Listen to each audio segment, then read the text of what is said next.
है। डॉक्टर का काम क्या है जरा बताइए? अच्छी तरीके इलाज करना। क्या काम है डॉक्टर का? घटिया इलाज करना, अच्छा इलाज करना। जोर से बोलिए भाई। डॉक्टर को आप 500 रुपए देते हो घटिया इलाज करने के लिए, अच्छा इलाज करने के लिए? ड्राइवर का आपने कुछ लोगों ने ड्राइवर रखा होगा, तो ड्राइवर को वेतन देते हो अच्छी तरीके गाड़ी चलाने के लिए, घटिया गाड़ी चलाने के लिए? टीचर को अगर आप जहां बच्चों को पढ़ाते हो, जो फीस देते हो, अच्छी तरीके बच्चों को पढ़ाने के लिए, घटिया तरीके से पढ़ाने के लिए? तो भैया सांसदों को, जिनको वेतन, भत्ता, गाड़ी, बंगला, pension, free air ticket, free rail ticket, सब कुछ आप ही लोग तो देते हो ना। कौन देता है? आप ही लोग देते हो, सब लोग टैक्स देते हो। उनकी ड्यूटी क्या है? क्या है उनकी ड्यूटी? भाषण देना, फीता काटना? पहला काम क्या है? सांसदों की ड्यूटी है सर्वोत्तम कानून बनाना। जैसे डॉक्टर की ड्यूटी है अच्छी तरीके इलाज करना, टीचर की ड्यूटी है अच्छी तरीके से पढ़ाना, ड्राइवर की ड्यूटी है अच्छी तरीके गाड़ी चलाना, वैसे सांसद और विधायक की क्या ड्यूटी है? अच्छे अच्छे कानून बनाना, घटिया कानूनों को बदलना, पुराने कानूनों को खत्म करना, नए नए कानून बनाना, देखना कि अमेरिका में क्या चल रहा है, सिंगापुर में क्या चल रहा है, फ्रांस में क्या चल रहा है, चाइना में क्या चल रहा है, जहां जहां अच्छे अच्छे कानून उनको ले आना, भारत में बात बनाना। यही है कि नहीं? जोर से बोले भाई। तो क्या हमारे सांसद विधायक अपना काम ईमानदारी से कर रहे हैं?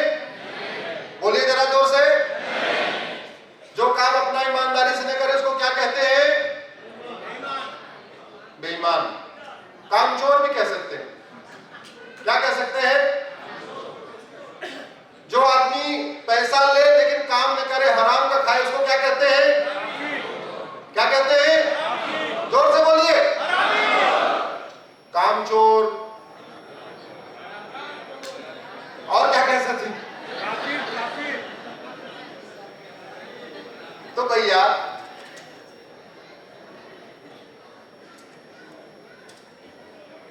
देखो, सूरत के लोग बड़े मस्त हैं, तो बातें थोड़ी बड़ी गंभीर हैं, लेकिन आप लोग मस्त रहने वाले थोड़ा, इसलिए अपनी मस्ती के साथ बता रहे हैं। लेकिन मैं जो कहना चाहता हूं आपको समझ में आ रहा है नहीं आ रहा है? जो मैं समझाने की कोशिश कर रहा हूं आपको वो बात पहुंच रही है ना? वो कहते हैं कुछ कुछ बातें कही नहीं जाती हैं, बस समझने के लिए। आप लोग तो समझदार हो मैं क्या कहना चाह रहा हूं।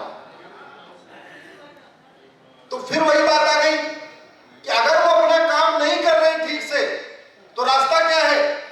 3, सड़क, संसद और संसद में आप हो नहीं, सुप्रीम कोर्ट में मैं हूं, तो आपको क्या करना है? यही रास्ता बचा।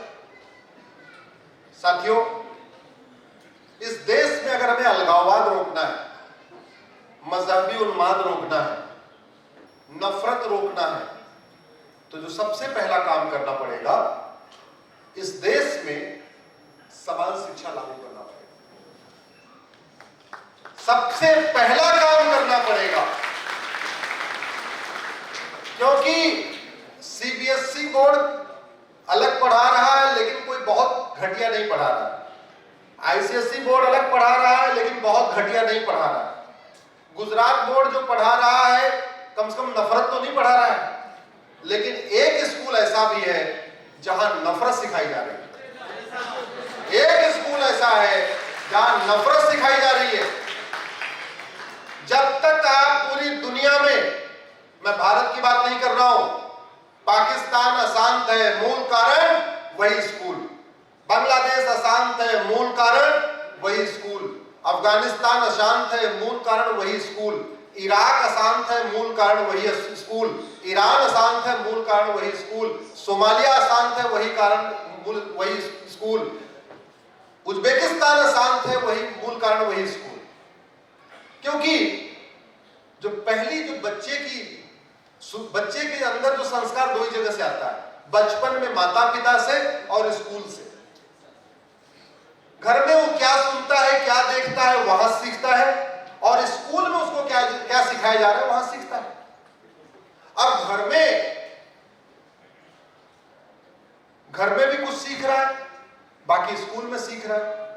स्कूल में सीख रहा है कि ये पाक होता है, ये नापाक होता है, जो ये काम करे वो पाक, जो ये काम न करे वो नापाक, जो ये काम करे वो सच ईमान वाला, जो ये काम करे वो काफिर। जब ये बात बचपन में उसके मन में पैदा की जा रही है और बताया जा रहा है कि जितने नापाक लोग हैं, जितने काफिर हैं, इनको समझाओ, इनको बुझाओ, इनको कन्वर्ट करो, लालच दे के कन्वर्ट करो, भेष बदल के कन्वर्ट करो, धोखा दे के कन्वर्ट करो, जैसे भी इनको खत्म ले आओ। और इसलिए कन्वर्ट करो क्योंकि जब तक ये है तब तक कयामत की रात नहीं आएगी। ये पढ़ाया जा रहा है, ये स्कूल में, भारत के स्कूल में पढ़ाया जा रहा है, और उसका पैसा पता कहां से आता है? जो आप लोग मंदिर में चढ़ावा देते हैं। तो आपके चढ़ावे से आपके खिलाफ नफरत सिखाई जा रही है। चढ़ावा कौन दे रहा है और नफरत किसके खिलाफ? इससे बड़ा बेवकूफ कोई होगा? मानते हो नहीं मानते हो? हमारे पैसे से हमारे खिलाफ नफरत सिखाई जा रही है, इससे बड़ा पागलपन कुछ हो सकता है? और हम शांत बैठे रहे। अरे भैया, हमारा तो गुजर जाएगा। 2047 के बारे में सोचिए। और मैं बार बार क्यों कहता हूं, ये मजहबी उन्माद की आग चिट्ठी दे के नहीं आती, बता के नहीं आती। अगर बता के आई होती आग तो मनमोहन सिंह जी को पैजामा पहन के नहीं भागना पड़ता। अपना सामान लेके भागते हो, कुछ नहीं लेके भाग पाए, पैजामा पहन के आए वहां से। पृथ्वीराज कपूर, ये जो कपूर खानदान चलता है बंबई में, सारे के सारे खाली हाथ आए वहां से। सुनील दत्त खाली हाथ आए, मिल्खा सिंह खाली हाथ आए, लाला अमरनाथ खाली हाथ आए, राम जेठमलानी जी खाली हाथ आए, सारे खाली हाथ आए। इसका मतलब एक दिन पहले भी नहीं पता था कि भागना पड़ेगा। यही तो बात है। आडवाणी जी खाली हाथ आए, इसका मतलब एक दिन पहले भी नहीं पता था।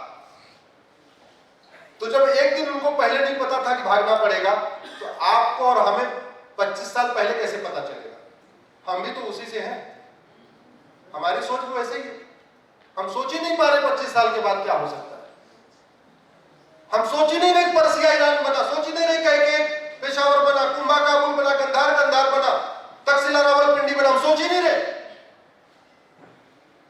इसलिए मैं कह रहा हूं, ये जो जिहाद है, मजहबी उन्माद है, कट्टरवाद है, ये सरदर्द नहीं है कि एक कानून से ठीक होगा। ये बुखार नहीं है कि दो टैबलेट से ठीक हो जाएगा। ये क्या है? कम से कम 10 कानून बनाने पड़ेंगे। कम से कम कितने कानून? तो समान शिक्षा लागू हो, पूरे देश में सबके लिए एक किताब हो। गुजरात का बच्चा गुजराती में पढ़े, महाराष्ट्र का बच्चा मराठी में पढ़े, तमिलनाडु का बच्चा तमिल में पढ़े, किताब एक हो, 18 साल तक एक हो। इसके लिए मैंने PIL फाइल किया हुआ है, कोर्ट में चल रही है।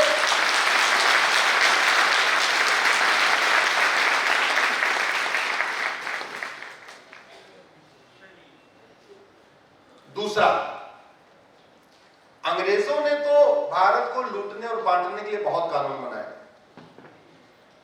अंग्रेजों ने सारे के सारे कानून केवल 2 चीज के लिए बनाए, लूटने और बांटने के लिए, डिवाइड एंड। लेकिन तकलीफ की बात यह है कि अंग्रेजों ने बनाया तो बनाया, अंग्रेजों के बाद वालों ने भी, काले अंग्रेजों ने भी बहुत सारे कानून डिवाइड एंड रूल के लिए बनाए। बहुत सारे कानून डिवाइड एंड रूल के लिए बनाए। उसमें एक कानून पे तभी सोमवार को सुनवाई है, उसको कहते हैं वक्फ एक्ट। क्या कहते हैं? वक्फ एक्ट। अभी मैं यहां से जाऊंगा, सोमवार को उसमें बहस है। एक कानून बनाया, और किसके लिए? केवल मुस्लिम्स के लिए। के लिए नहीं, जैन के लिए नहीं, बौद्ध के लिए नहीं, सिख के लिए, किसी के लिए नहीं, केवल किसके लिए?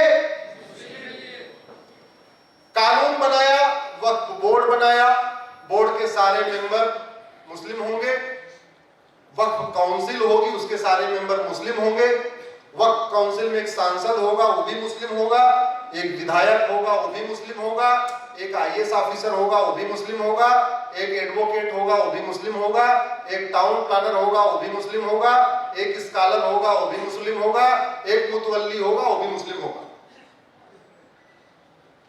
ऐसा आपने सुना क्या पहले? बना है।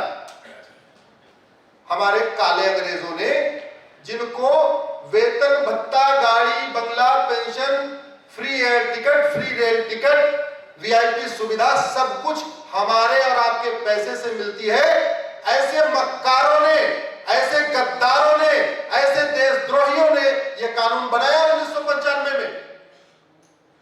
उनको गद्दार कहना चाहिए कि नहीं? गलत कानून बनाना गद्दारी है कि नहीं? जानबूझ के घटिया कानून बनाना राष्ट्रद्रोह है कि नहीं? केवल पाकिस्तान जिंदाबाद बोलना ही गद्दारी नहीं है, वो छोटी गद्दारी है। उससे ज्यादा गद्दारी यह है जानबूझ के संसद में घटिया कानून बनाना, और उसको पावर इतनी दे दिया कि मैं, आपके घर में वो बोर्ड आए सूरत में और कह दे जी आपकी जो ये आपका घर है ये तो वक्फ प्रॉपर्टी है, चलो घर छोड़ो जहां खड़े हैं इसी हाल में। जैन समाज का हाल है ना, हाँ, इस जैन समाज के हाल को कह दे ये वक्फ प्रॉपर्टी है। अब ये जैन समाज, वो उसको कोई सबूत नहीं दिखाना है, बस एक नोटिस देना है कि भाई ये हाल वक्फ प्रॉपर्टी, बस उसका काम खत्म। अब उसके बाद ये जो जैन समाज है ये सूरत की कोर्ट में नहीं जा सकता भाई साहब के पास। देखो सूरत के वकील बड़े हैं, हमारे मित्र हैं, डिस्ट्रिक्ट कोर्ट में, इनके पास नहीं जा सकता। रोक दिया गया कानून में कि जब वक्फ बोर्ड नोटिस देगा तो आप जिला अदालत में नहीं जाओगे, आपको जाना पड़ेगा वक्फ ट्रिब्यूनल में। और ट्रिब्यूनल कहां है? अहमदाबाद में, यानी यहां से 300 किलोमीटर दूर, 250-300 किलोमीटर दूर, जितना दूर। चलो सूरत वाला फिर भी चला जाएगा, वो बॉर्डर वाला कैसे जाएगा 600 किलोमीटर दूर अहमदाबाद? और किसके सामने जाना? उसी बोर्ड के सामने जाके अपनी फरियाद करना जिसने कहा था कि जमीन वक्फ की है। तो वही चोर, वही दरोगा और वही जज। इस कानून के कारण भारत में रेलवे और डिफेंस के बाद जो सबसे ज्यादा प्रॉपर्टी है इसी वक्फ बोर्ड के पास। 6.25 लाख प्रॉपर्टी का लीगली मालिक है, 2 लाख प्रॉपर्टी का इलीगल मालिक है। इतनी प्रॉपर्टी तो मंदिरों के पास भी नहीं है। हम कहते हैं हम तो 80% है, 78% है, हम हिंदुस्तान है, हिंदुस्तान के बहुसंख्यक है, इतनी प्रॉपर्टी हमारे पास नहीं जितनी उस बोर्ड के पास है। अब ये वक्फ बोर्ड कर क्या रहा? चलो सूरत में तो नहीं आएगा जैन समाज, यहां लोग पढ़े लिखे हैं, पता दौड़ा लेंगे। लेकिन जो आदिवासी एरिया है जहां लोगों को ज्यादा नियम कानून नहीं पता, नहीं लोगों को पता, सालों साल से रह रहे हैं, लेकिन उनके पास कोई कागज नहीं, जो जंगल में रहते हैं बनवासी, उनके पास डॉक्यूमेंट थोड़ी होता है। वहां वो वक्फ बोर्ड जाता है, कहता है जी ऐसा है, ये तो वक्फ प्रॉपर्टी है। बोलो जी हम तो इतने सालों से रह रहे हैं, तो बोले ठीक है अहमदाबाद आ जाओ, वहीं आकर अपनी सफाई पेश करो। बोले साहब हमने तो अहमदाबाद भी नहीं देखा। बोले कोई बात नहीं, अहमदाबाद नहीं देखा, तुम एक काम करो मुसलमान बन जाओ, मुसलमान बन जाओ तो हम तुम्हारा जमीन कब्जा नहीं करेंगे। तो वक्फ बोर्ड इस समय कन्वर्जन माफिया का काम कर रहा है। किस? कन्वर्जन माफिया, धर्मांतरण कराने का काम कर रहा है। ये वक्फ बोर्ड लैंड ग्रैबर हो गया, नोटिस दे रहा है, वसूली कर रहा है, भाई 10 लाख दे दो, ठीक है नोटिस रफा दफा हो जाए। ऐसा कानून चाहिए क्या? ऐसा कानून चाहिए? कोर्ट जा नहीं सकते, उस बोर्ड के सामने जाना जहां आपका कोई सुनने वाला नहीं, वही चोर, वही दरोगा, वही जज। उस कानून को मैंने चैलेंज किया हुआ है, अभी मंडे को फिर से सुनवाई इस कानून के ऊपर।